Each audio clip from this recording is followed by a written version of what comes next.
bumaon na sa kanyang baga ang karayom na tumagos sa katawan ng 6 na taong gulang na si Carlene Villaseran na itinampok natin sa Kapuso Foundation noong Enero. Kamustahin natin ang kanyang lagay.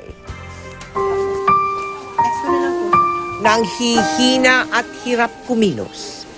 Ganito ang kalagayan ni Carlene nang dumulog sa Kapuso Foundation Enero nitong taon.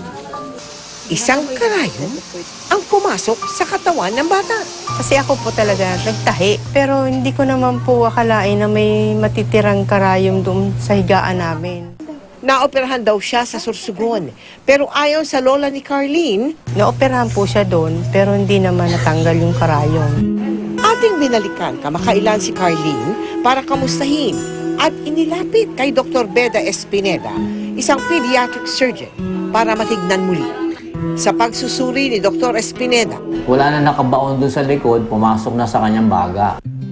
at eto, naoperahan na ulit si Carlene. Nagbutas kami ng tagiliran, pumasok kami ng instrumento, parang forceps lang, naabot naman, nadukot namin. Mabuti na lang daw naagapan ang paggalaw ng karayom at hindi tuluyang bumaon sa kanyang baga. Mistulang nabunutan naman ang tinik ang ina ni Carlene.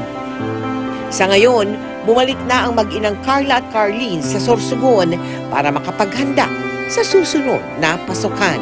Sobrang saya po na nawala na yung karayom. Hindi na po kami magbo-worry na na may mangyari pa sa kanya. Nakakabalik na po ako sa pag-aaral. Miss na po ako classmate ko.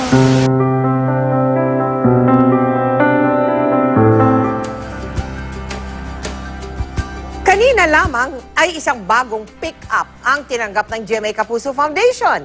Napakalaking tulong po nito sa aming paghahatid serbisyo.